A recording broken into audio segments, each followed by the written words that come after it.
ሰላም እንኳን ወደ ቻናላችን በሰላም መጣችሁ። ዛሬ በአሜሪካ የሚኖሩ በርካታ ኢትዮጵያውያንና ቤተሰቦቻቸውን በእጅጉ የሚመለከት አስቸኳይ የፍርድ ቤት ውሳኔ ዜና ይዘንላችሁ ቀርበናል። እስከ ፕሮግራማችን ፍጻሜ ድረስ አብራችሁን ቆዩ።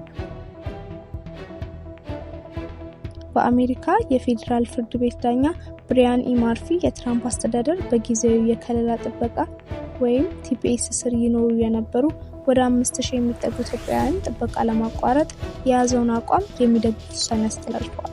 የስደተኞች መብት ተሟጋች የሆነው የአፍሪካ ማህበረሰቦች ህብረት አፍሪካን ኮሚኒቲስ ቱጌዘር የተባለው ድርጅት የህግ ሂደቱ ተጠናቆ አጠቃላይ ውሳኔ እስከሚሰጥ ድረስ የTPS ማቋረጥ እንዲዘገይ አቤቱታ አቅርቦ የነበረ ቢሆንም ፍርድ ቤት ይህንን ጥያቄ ውድቅ አድርጎታል።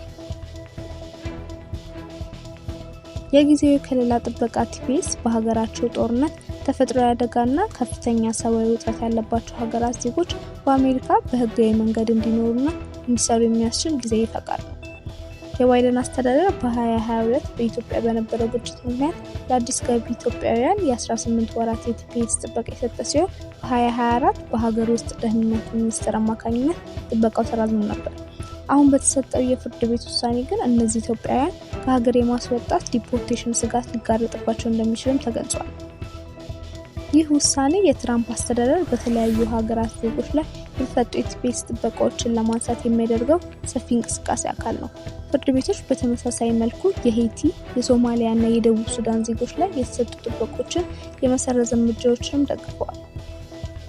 ይህ ውሳኔ በቀጣይ በአሜሪካ በሚኖሩ ወገኖቻችን ላይ የሚደርሰውን ተጽዕኖና የሚኖሩትን ተጨማሪ የህግ አማራጮች ተከታትለን የምናቀርብላችሁ ይሆናል። እስከዛው ድረስ አዳዲስ መረጃዎችን በፍጥነት እንዲደርሷችሁ ቻናላችንን ሰብስክራይብ ማድረግ እንዳትረሱ። ቪዲዮውን ላይክ እና ሼር በማድረግ ለሌሎች እንዲደርስ አድርጉ። ስለተከታተላችሁ እናመሰግናለን።